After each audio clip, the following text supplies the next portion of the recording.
Hi everyone! మన summer special రెసిపీస్‌లో ఇవాళ చనా దాల్‌ని చూసేద్దాం. ఇలా ఒక్కసారి చేసుకొని పెట్టుకుంటే 1 వీక్ వరకు పిల్లలకి సరిపోతాయన్నమాట.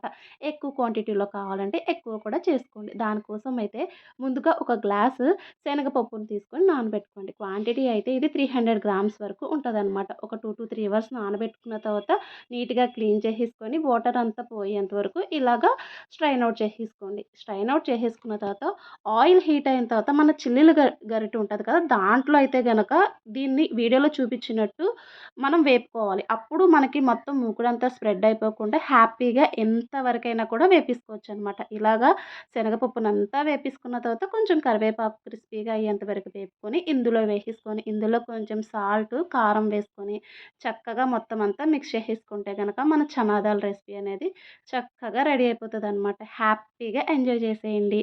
స్టోర్ చేసుకుంటే 1 మంత్ వరకు నిల్వ ఉంటది.